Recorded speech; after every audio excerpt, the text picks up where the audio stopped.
terrorism. Afande Tugume. Thank you so much. Thank you for the good question. You know, we are very glad as Uganda that we have leaders at the strategic level who really think for us when we are sleeping. I like that. His Excellency the President and the Cabinet thought it important to install CCTV cameras across the country. And of course this was through the benchmarking that I think they had done and seen how effective the CCTV system is in other countries. The major role for CCTV, all these cameras that we see on highways everywhere, is surveillance. You, Mr. Kent, you really have done a disservice if, or anyone else will have done a disservice if they think that CCTVs haven't helped. Like he told you before, much as yes, we give you a lot of information, but of course there are some security information that we don't give. But what I can assure you, all the listeners, is that these CCTVs have helped so much in surveillance. First and foremost, I want you to know that we have what we call NCC. NCC is National Command Center. Oh, okay. National Command Center means a monitoring center that is central. You understand? Yes. That can see whatever is happening. What is happening in Guru, what is happening in Amuria, what is happening in Chisoro. There is a command center where there are personnel deployed 24/7. 24/7. Monitoring 365. monitoring movement of vehicles, monitoring movement of people, monitoring movement of animals, monitoring movement of birds, monitoring each and everything. That one I can assure you. So that NCC has really picked a lot of information from those cameras. Of course, in coordination with the other monitoring centers in different regions in Uganda. And I can assure you that this initiative, actually I am sure you listeners and you, Kate, you have always been following crime reports. We even discussed them. You even discussed them. The IGP has always come out to read the country and address on the status of crime. And actually ever since this initiative of His Excellency the President of the CCTV cameras, ever since it took effect, Come into place. we have done a very big reduction in crime. And of course, it is attributed to this initiative of CCTV cameras. It has really picked a lot of information, and it has even picked information of information to do with terrorism, which of course I might not share here on air, but it has really done great by getting people who are suspected to be terrorists. I will not tell you their numbers and their names and where they are. I wouldn't allow you. Yes, but just to know that CCTV cameras have really done us great. To add on that, and as I add on what my boss was saying here, members of the public who are listening to us, I want you to take note of key targets. You know, we shall be here and somebody out there will be like, how will I know that this is a target of terrorists? I shouldn't go here, or when I am going, this is how I should be. You know, like I told you, intelligence has always picked a lot of information. Credible intelligence. Uganda has credible intelligence. And it is one of the reasons why why some of these cases haven't gone to the extreme. Because of the credible, well-trained, equipped intelligence system that our security forces have. So whatever we share here, most of it is from intelligence. Of course, intelligence information, some of it is for public consumption. While some is some, of course, is we call it classified. Classified, yes. Now, we have key targets. We have public places, and of course, when I mention these places, I am not scaring you not to go to public places. But we are here to mention these places and still guide you on how you can go about it. We have malls. Malls are targets. Shopping malls, they are targets of these wrong groups. Of course, like he said, their aim is to make news.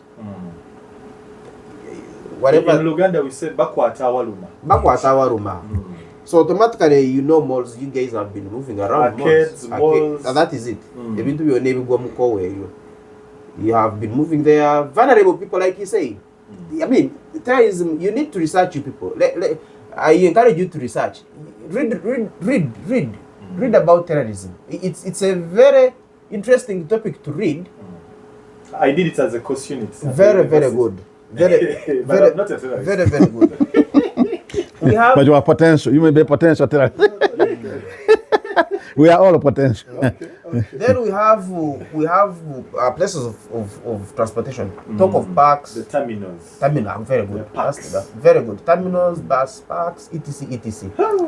You know, because very good. Oh. Then we have public infrastructure, public utilities. Talk of roads, talk of bridges. Somebody will, you know, these people after making news and malice, somebody will think of destroying Katonga so that it cuts off the other side and this side. Somebody will think of Nairo Bridge. You understand? Those No are longer public we are utilities. often, if not identified, we are not allowed to take pictures. That's it. That is it. We could be taking pictures for where to mount our That boat. is it. Just because we might not have that's why I encourage you guys to do research, read. We might not have time to explain, because terrorism is a very broad thing. You know, because there is what we call economic terrorism. That's why I brought in now, for example, the Nairo Bridge. You know, I mean, you know, this is an economic transit road, isn't it? Yes. Busia, etc. things coming in from Kenya.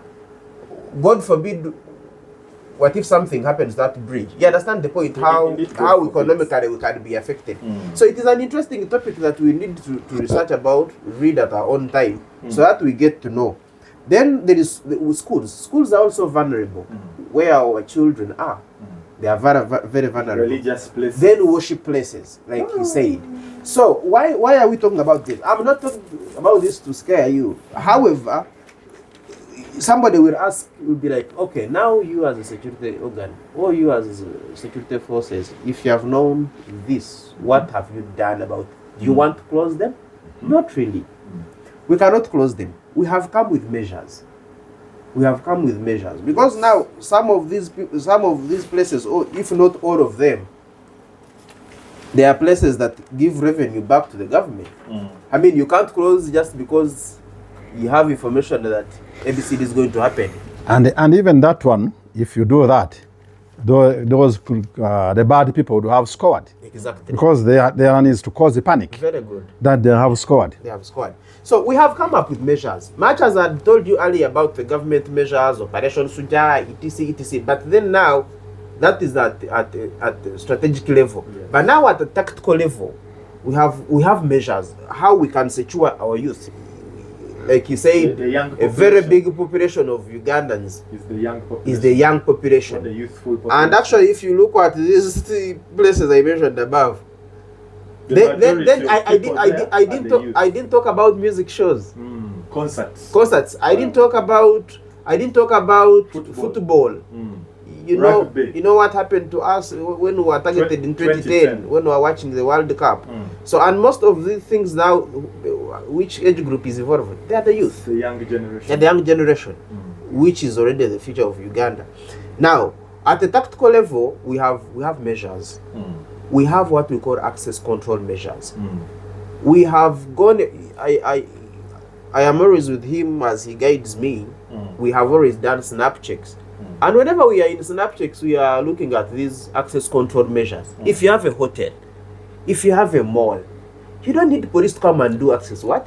Because there's what we call PSO, private security organizations. Yes. All those are under the supervision of Uganda Police Force.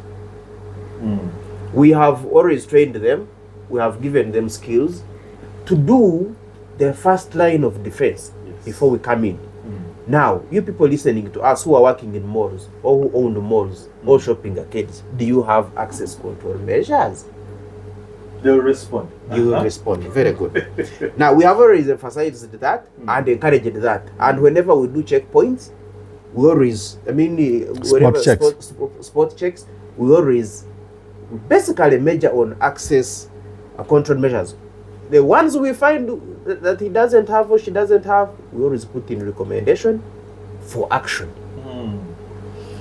Of course, we wouldn't want to risk the lives of Ugandans just because you don't want to put access control measures. Somebody would ask me what is access control measures. Access control measures basically is a checking mechanism. Controlling access. Controlling access by checking whoever is entering into a mall or whoever entering into a building. What have they come with? Then we deploy city officers and other police officers in strategic points. Yeah. I earlier talked about bridges, and I think you guys bear me witness. Some of you who moved to Eastern, you've always found... Even in Northern. Even Northern, you've always found a prioritizing process. For Eastern, it's a Nile Bridge majorly. Very good. So we position them in strategic points. We secure all these strategic points where a problem could come from. I earlier talked about utilities like national water. We have a supply plant in Kampala. God forbid if somebody tampers with it, what would happen to the water that we use in our homes? So we are jealously securing it. We are jealously securing all those utilities. Then intelligence capabilities, of course. Intelligence capabilities have also helped us so much in making sure that we... Then public awareness, just like what we are doing right here. I am sure that people who are listening to us will not be the same after this show. And of course, we have done it, and we have used media and print media, so that this information goes and reaches the person who is on ground. Then we secure events, of course. You have always seen police in music shows. Gravity has a chief lowani, King Sir has a chief lowani, Kenzo has a chief lowani.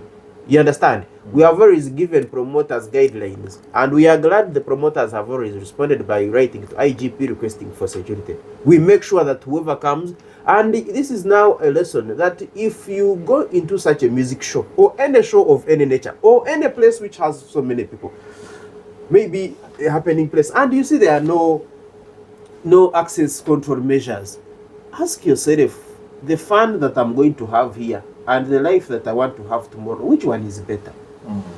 So I am not calling upon people to boycott these shows, but at least safety first.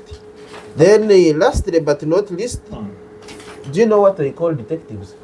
Yes. In aspects of machinery as well as in aspects of human resources. Very good. Correct. Now we have explosive detectives, and these are our animals. Are you aware? We are yet to host that department. Very good. But soon they'll. So we have the Department of Canine, which has dogs that are trained to sniff explosives. That is why sometimes when you call us that, hey, hello, there is something here that we don't understand, somebody has abandoned this, the first thing we do is to come with a bomb squad, which comes with a component of explosive detective dogs. And those of you who have already seen us in events and etc. also use this resource of these dogs to make sure that they sweep the area and they get to know whether it is safe from explosives. You have always, even at bridges, even at checkpoints, you have always seen our dogs sniffing through your cars and etc. So it is also one of the measures that the security has put to make sure that it secures the Ugandans. Thank you, Ken.